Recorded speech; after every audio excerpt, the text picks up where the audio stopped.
ভাবছি আবার মেকআপ আর্টিস্টের কাজটা শুরু করতে হবে। প্রিয়া ইনি আমার কাছে অনেকবার সাজলো। ওর নাকি আমার হাতের কাজ খুব ভালো লাগে। মানে আমার মেকআপ ওর বেশ পছন্দ। তো ফার্স্ট এ ওর ফেসে আমি হেয়ারটাকে রিমুভ করে দিলাম। কারণ হেয়ার রিমুভ করলে মেকআপ খুব সুন্দর বসে। তারপর যা হয় আরকি টোনার, ময়েশ্চারাইজার, প্রাইমার সব স্টেপ বাই স্টেপ এপ্লাই করছিলাম। আচ্ছা তোমরা কি বলো? আমি কি আবার মেকআপ আর্টিস্টের কাজটা স্টার্ট করব? আসলে ভুলে গেছি। অনেক কিছুই মনে নেই। হেয়ার স্টাইল থেকে শুরু করে অনেক কিছুই আমার মাথাতে নেই। আমি অনেক আগে শিখেছিলাম।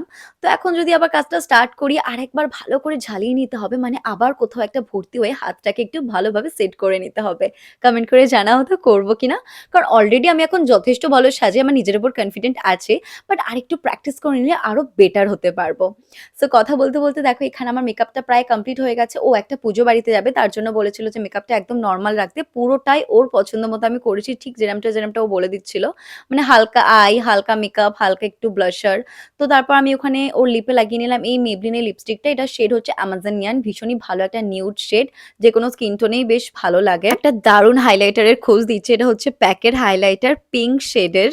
ভীষণই ভালো মানে মেকআপ আর্টিস্টরাও ইউজ করে। তোমরা দেখবে এটা লাগানোর পর ফেসটা দারুণ গ্লো করছে আর ফটোতে তো দেখতে অসাধারণ লাগে। মানে ব্রাইডদের উপর এটা ইউজ করা হয়।